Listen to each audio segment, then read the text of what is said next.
spoke before about Bishop Alain de Beaumanoux and his life and his legacy in Papua from Newell Island and in the Barana Diocese. I'd like to tell you a little bit more about what has happened for his cause in more recent times. This is Mission Alive. You're with Roger from the MSC Mission Office. Bishop Alain was ordained bishop on 1897. He was actively bishop till 1945, which is 48 years.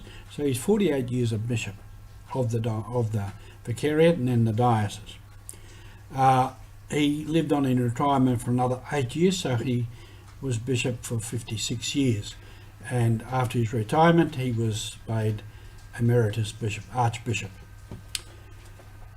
In my time at Kabuna, the bishop was Bishop John Rebart, who is now our cardinal, and he said at one time, word came from Rome that we would have to dig up the remains of Bishop de Beaumanoux because that was part of his cause being introduced towards sainthood. Well, at first we didn't take much notice of it because we were too busy continuing the work that the bishop had been doing. And so I went on for some months or something. Then one day I was at Kabuna and the bishop and the superior, Father Dominic, arrived to say, we've got to get on with it, we've got to do it. So we discussed the whole thing and we were told that certain people had to be there, certainly a doctor to examine any remains that we dug up. The superiors had to be there. We had to have a scribe to write everything down, and we needed what was called the defender of the cause.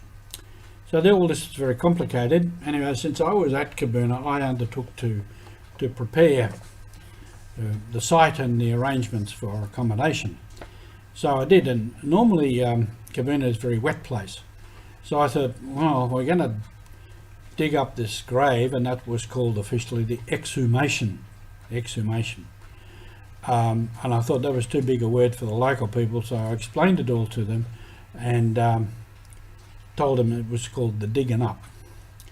But that night when the bishop and Dominic arrived, I had at time in the pastoral centre a whole group of catechists who I was giving in-service training to, and they'd come from all over the coastal area of the diocese.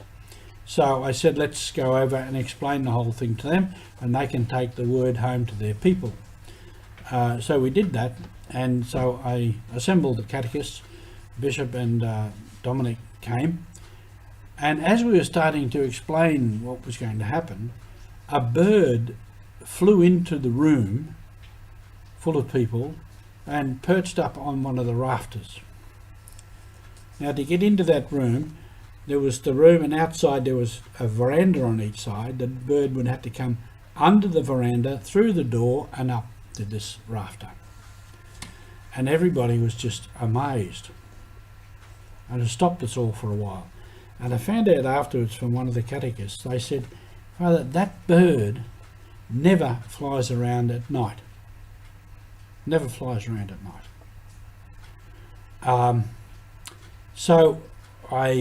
And he said that bird is sort of a totem for a particular clan. And I said, can you go and ask them what they think it means? And he said he would, but I never ever got a reply back from him. But it was quite remarkable that this bird that never flies around at night flew around at night and flew right into the room. So that was remarkable enough. And so these catechists were able to go home to their villages and tell the people about it and what was going to happen. So the idea was that we would have to assemble all the right people and dig up the grave, and with whatever remains were there, and to report all that, which report would go to Rome. Now this story is a little bit longer than I thought it was, so I will continue this story tomorrow. And in the meantime, we can reflect on, Bishop de Bomigny was a man of mission. He came to the missions and he stayed for a very long time, and he was very effective. And a lot of his teachings and his policies directed the church for many, many years, and still has a major influence on the church. So thank you for being with us at this time. We'll continue the story tomorrow.